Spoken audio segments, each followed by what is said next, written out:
जय हिंद, वंदे मातरम। साथियों, आपका अपने यूट्यूब चैनल सेंट्रल एजुकेशन 247 में स्वागत है। जैसा कि आपको स्क्रीन पर प्रदर्शित है, आपका ये दूसरा चैप्टर है एनालॉजी टेस्ट, जो आरआरबी की दृष्टि से काफी उपयोगी है। ये हम पार्ट 1 लेकर आए हैं। ये सभी परीक्षाओं में आने वाला सबसे मोस्ट इम्पोर्टेंट टॉपिक है। तो चलिए इसे करते हैं। ये सादृश्यता परीक्षण है, एनालॉजी टेस्ट। इससे काफी प्रश्न पूछे जाते हैं। इसको करने से पहले आप हमारे चैनल को सब्सक्राइब करें, शेयर करें, लाइक करें। सब्सक्राइब करना बिल्कुल भी ना भूलें, बेल आइकन जरूर दबाएं, जिससे आपको अगली वीडियो का नोटिफिकेशन प्राप्त हो जाए। चलिए चलते हैं अपने टॉपिक पर। जैसा कि आपका अध्याय 2 सादृश्यता परीक्षण एनालॉजी टेस्ट आपको स्क्रीन पर प्रदर्शित है। ये आरआरबी की दृष्टि से काफी इंपोर्टेंट टॉपिक है। तो इसमें किस प्रकार के परीक्षण होते हैं, इसको जानने के लिए सबसे पहले हम इस अध्याय की जो समरी है उसको हम पढ़ेंगे, फिर उसके बाद समझेंगे। तो देखिए इसमें जो बताया गया है आपको, इसमें बताया गया है सादृश्यता का अर्थ। सादृश्यता का अर्थ क्या होता है? इसका अर्थ है समानता, अर्थात किन्हीं दो तत्वों का उनमें अंतर्निहित गुणों के आधार पर परस्पर समान होना। इसके अंतर्गत किन्हीं दो शब्दों, अक्षरों या अंकों के संबंधों पर विचार करते हुए दिए गए विकल्पों में से ठीक एक शब्द, अक्षर या अंक ज्ञात करना होता है। कहने का क्या तात्पर्य है, इसमें आपको कोई दो संख्या दी गई होंगी, जैसा पहली संख्या से दूसरी संख्या में संबंध होगा और बीच में समानुपाती चिन्ह होंगे, ठीक है। और तीसरी संख्या दी होगी, चौथी संख्या आपसे पूछी होगी, तो तीसरी और चौथी संख्या में वही संबंध होना चाहिए जो 1 और 2 और 2 और 1 में है। उसी प्रकार से 4 और 3, 3 और 4 में होना चाहिए, ठीक है। तो चलिए, तो देखिए अब ये यहाँ तक अंक हमें ज्ञात करना होता है, ठीक है, जिसका संबंध तीसरे अक्षर या अंकों के साथ स्थापित होता है।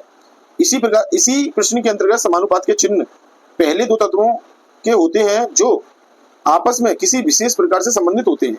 समानुपाती चिन्ह के पश्चात एक तत्व और प्रश्नवाचक चिन्ह होता है। परीक्षार्थियों को यह ज्ञात करना होता है कि दिए गए उत्तर विकल्प में से कौन सा विकल्प प्रश्नवाचक चिन्ह के स्थान पर आ सकता है, जैसा कि पहले दो तत्वों के बीच संबंध है। तो देखिए, इसको जानने के लिए कुछ आपको नियम दिए गए हैं। तो देखिए, सबसे पहला है आपका सादृश्यता के नियम। पढ़िए, इसमें पढ़ते हैं। प्रश्न में दिए गए तत्वों के अंतर्निहित गुणों की जांच करने हेतु सादृश्यता के नियमों की जानकारी होना अति आवश्यक है, जो निम्नलिखित हैं। तो देखिए, ये आपके नीचे दिए गए हैं। पहला नियम आपका क्या है? आधारभूत संबंध। देखिए, पहली संख्या से दूसरे का जो संबंध है, वही संबंध आपका दूसरी से पहली संख्या से है। इसी प्रकार से 3 का जो 4 से संबंध है, तो 4 का 3 से होना चाहिए। बस केवल इतनी बात इसमें बताई गई है। जैसे देखिए, 1 का 2 और 3 का 4 में, और देखिए बीच में साइन दिया सादृश्यता का, यानी कि ये 4 पॉइंट जो होते हैं सादृश्यता यानी प्रोपोर्शन का साइन है, ठीक है। तो ये होना जरूरी है। 1 से 2 या 2 से 1 में जिस प्रकार का संबंध होगा, उसी प्रकार से 3 से 4 और 4 से 3 में होगा, ठीक है। नेक्स्ट है आपका विकसित संबंध। विकसित संबंध में क्या है? 4 संख्याएं आपको दी होंगी, 1 का तीसरे से कुछ संबंध हो सकता है, तो तीसरे का 1 से वही संबंध रहना चाहिए।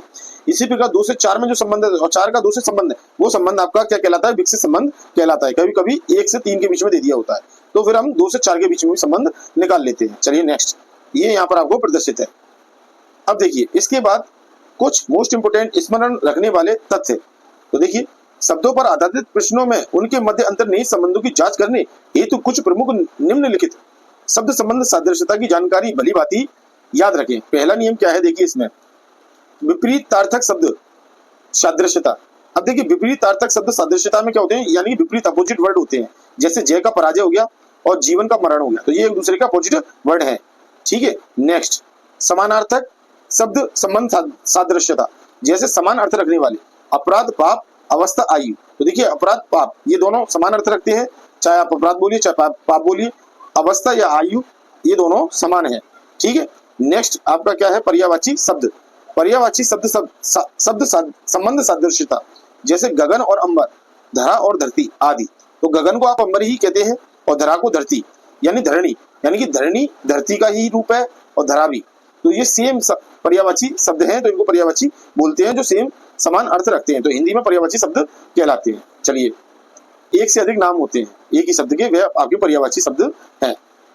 पुल्लिंग और स्त्रीलिंग शब्द संबंध सादृश्यता। जैसे राजा और रानी, ये पुल्लिंग है और ये स्त्रीलिंग है, यानी मेल और फीमेल के बीच में संबंध। इसी प्रकार से नायक, नायिका आदि। नेक्स्ट पॉइंट, देश और महाद्वीप शब्द संबंध सादृश्यता। जैसे भारत और एशिया के मध्य क्या है? देश और महाद्वीप का संबंध है। उसी प्रकार से घाना और अफ्रीका, यानी घाना एक देश है और अफ्रीका उसका क्या है? महाद्वीप है, यानी कि कॉन्टिनेंट है। घाना जो है अफ्रीका महाद्वीप में आता है। चलिए नेक्स्ट, अब देखिए नेक्स्ट पॉइंट, देश और राजधानी शब्द संबंध सादृश्यता। यानी कि जो एनालॉजी टेस्ट है जिसका रिलेशन है देश और राजधानी के बीच में। तो देखिए पहला जो दिया है आपको चीन, देश दिया है, बीजिंग उसकी राजधानी है। इसी प्रकार से यहाँ मिसप्रिंट हो गया है, ये उल्टा कर दिया है, इसको पहले भारत लिखना चाहिए था। तो भारत की राजधानी क्या है? दिल्ली है। ठीक है, तो ये इस प्रकार के संबंध दर्शाएंगे। नेक्स्ट पॉइंट आपका है देश और राष्ट्रीय मुद्रा शब्द संबंध सादृश्यता। जैसे जापान येन, यानी जापान की जो मुद्रा है येन है, उसी प्रकार से चीन की जो मुद्रा है युआन है। नेक्स्ट पॉइंट देश और संसद शब्द संबंध सादृश्यता। जैसे अफगानिस्तान सूरा और जापान डाइट। तो यानी कि जो संसद है आपकी अफगानिस्तान की उसे सूरा कहते हैं और जापान की संसद को आप डाइट कहते हैं। तो ये क्या हो गया? देश और संसद में शब्द संबंध सादृश्यता दर्शाते हैं। चलिए अब देखिए ये तो हमारा टॉपिक क्लियर हो गया यहाँ तक। यहाँ हमने नियम भी पढ़ लिया और इसका अर्थ भी समझ लिया। नेक्स्ट पेज पर आपको सांदित उदाहरण बताए जाएंगे। तो चलिए नेक्स्ट पेज पर चलते हैं और उनके उदाहरणों को समझते हुए आगे प्रश्न करते हैं। अब देखिए इसमें आपके कुछ सांदित उदाहरण दे रखे हैं, यहाँ पर आपके प्रदर्शित हैं। ठीक है, अब देखिए प्रश्न संख्या 1 से 5 तक नीचे दिए गए प्रश्नों में संबंधित शब्द संख्या या अक्षर ज्ञात करना। तो देखिए उदाहरण के माध्यम से आप समझेंगे इसे। तो देखिए सबसे पहला जो आपको क्वेश्चन दिया गया है उसमें आपका भोपाल और मध्य प्रदेश, यानी भोपाल का मध्य प्रदेश से जो संबंध है भुवनेश्वर का भी उसी से संबंध होना चाहिए। तो आपको पता है कि एमपी की जो राजधानी है वह भोपाल है, तो भुवनेश्वर किसकी राजधानी है? तो आपको पता होना चाहिए उड़ीसा की राजधानी है। तो इसका आंसर जो होगा बी आंसर होगा उड़ीसा। ठीक है, चलिए नेक्स्ट। अब देखिए इसमें आपका हल भी बता दिया गया है। जिस प्रकार भोपाल मध्य प्रदेश की राजधानी है उसी प्रकार से भुवनेश्वर उड़ीसा की राजधानी है। ठीक, नेक्स्ट देखिए क्वेश्चन आप 2 नंबर का 6 का संबंध जैसे 13 से है तो 11 का संबंध आपके क्वेश्चन मार्क से होना चाहिए। तो देखिए 6 का संबंध किस तरीके से 6 से 13 कब आ सकता है? 6 का दुगुना कर दीजिए और उसमें 1 जोड़ दीजिए तो क्या आ जाएगा आपका 13। तो इसी प्रकार से आप 11 में दुगुना कर दीजिए और 1 जोड़ दीजिए तो ये आपका 23 आ जाएगा। तो इसका राइट आंसर जो होगा वह 23 होगा। तो देखिए सी इसका राइट आंसर है और इसका उदाहरण आपको यहाँ पर सॉल्व करा दिया गया है। तो देखिए इसी प्रकार से अब देखिए RAGS में जो संबंध है वह आपका इसमें है। इसी प्रकार से इसका संबंध किससे है? तो आपको ज्ञात करने के लिए आप क्या करोगे? इनके आपको या तो नंबर ज्ञात हो, ठीक है, नहीं आप लॉजिक के हिसाब से भी लगा सकते हो। तो देखिए यहाँ पर देखिए इसमें प्रदर्शित किया गया है तो इसी हिसाब से हम बता देते हैं। जैसे देखिए R से पीछे R में 1 माइनस किया तो पीछे वाला अक्षर आपका Q आ गया, यानी कि Q पहले आता है इंग्लिश वर्ड में, R आपका बाद में आता है क्योंकि ये 17 नंबर पे आता है, ये 18 नंबर पे आता है। तो 1 माइनस करने पर 17 पे पहुंच गए। इसी प्रकार से A से 2 माइनस करने पर A से पहले देखिए 2 माइनस किया तो आपका Z आएगा और फिर उसके बाद Y आ जाएगा। तो Y आपका आंसर, यानी कि इसमें जो अगला टॉपिक होगा Y होगा। ठीक है, तो देखिए जब A में से 2 माइनस करोगे तो आपका Y आ जाएगा। इसी प्रकार G में से आप 3 माइनस करोगे तो D आ जाएगा और S में से -4 करोगे तो O आ जाएगा। यानी क्रम से आपका घटा रहा है, जैसे -1 -2 -3 -4, इस तरीके से आपका घटाता जा रहा है पहले वाले वर्ड में से। तो आपका अगला नेक्स्ट आ जाएगा। इसी प्रकार से देखिए आप DREG ये है, पहले -1 करना है, फिर -2, फिर -3, फिर -4 करना है। तो देखिए D आपका 4 नंबर पे, ये 18 नंबर पे और ये आपका 5 नंबर 5 नंबर पे और देखिए ये आपका 7 नंबर पे। तो देखिए 4 में से 1 जाएगा तो आपका 3 बचेगा और 18 में से 1 जाएगा तो आपका 18 में से 2 जाएगा तो 16 बचेगा और 5 में से 3 जाएगा तो आपका 2 बचेगा, है ना। इसी प्रकार 7 में से 4 जाएगा तो आपका 3 बचेगा। तो देखिए स्थान रख देते हैं, ये हो गया C, ये हो गया P और ये हो गया आपका B और ये हो गया आपका C। तो CPBC, तो देखिए आपका पहला ही आंसर है इसका। ठीक है, तो चलिए इस तरीके से आप निकालोगे। तो देखिए इसमें आपका प्रदर्शित कर दिया है ये रहा। ठीक है, चलिए नेक्स्ट। अब देखिए 4 नंबर का क्वेश्चन देखते हैं। इसमें देखिए जिस प्रकार से BD और CI में संबंध है उसी प्रकार से DP और क्वेश्चन मार्क वाले जो अक्षर आएगा उसमें संबंध होना चाहिए। तो सबसे पहले हम क्या करते हैं, B और D को उतारेंगे और इनके बीच में CI है तो CI को लिखेंगे। तो देखिए CI, अब देखिए B का होता है 2 और इसका होता है आपका I का 9, D है, सॉरी ये D है। ठीक है, D लिखना। तो इसका रुकिए 1 मिनट दोबारा लिख लेते हैं, BDCI, इनके बीच में अनुपात का चिन्ह है।